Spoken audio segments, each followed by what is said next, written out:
Thomas the tank engine was ill. Workmen had tried to make him better, but it was no use.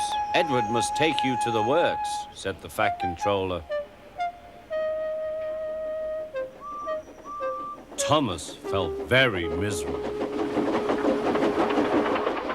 Then the Fat Controller spoke to Duck. I want you to help Percy and Toby while Thomas is away. Duck was delighted. He already knew Percy and soon made friends with Toby and Bertie. Terence the tractor gave him a big welcome too. Take care of Thomas's coaches, he advised. He's sure to miss them while he's away. Duck was very gentle with the coaches. Annie and Clarabel were impressed. Such nice manners, they told each other. It really is a pleasure to go out with him.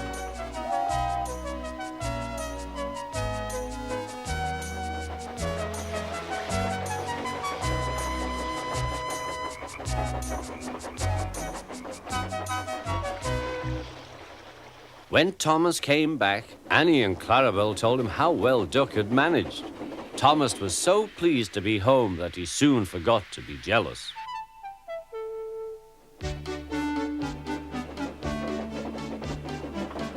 The works had left Thomas's handbrake very stiff. It made his brakes seem as if they were hard on, when in fact they were not.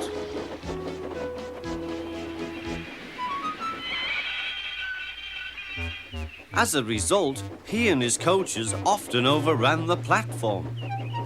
Thomas found this most embarrassing. Gradually, his driver and fireman learned to be extra careful. But one day, Thomas's fireman was ill, and a relief man took his place.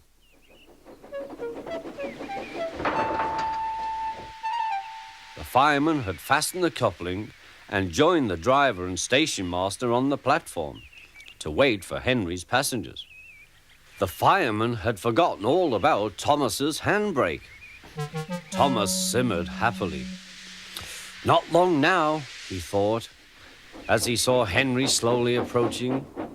But Thomas's brakes were not hard on, and suddenly he felt his wheels begin to move.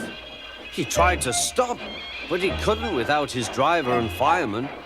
He tried to whistle a warning, but he couldn't do that either. The guard, driver, fireman, and passengers were all stranded on the platform. Stop! Stop! Shrieked Annie and Clarabel. But Thomas, with plenty of steam, kept on going. The alarm went out down the line. Stop the runaway! There, ready for action, was Harold the helicopter. The inspector had made a plan, and together they took off into the sky.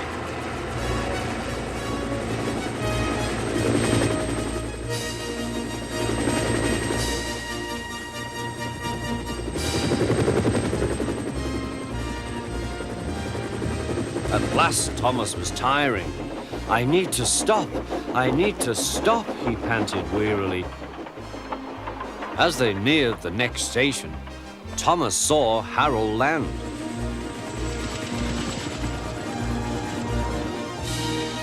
They entered the platform slowly enough for the inspector to act. Judging his moment, the inspector scrambled into the cab and screwed the brake hard on. At last, Thomas stopped. Both he and the inspector were very relieved. Then they thanked Harold. Think nothing of it. Well, Harold, glad to be of service any time. Phew, remarked the inspector. We must never let this happen again, Thomas. Wearily, Thomas agreed with him.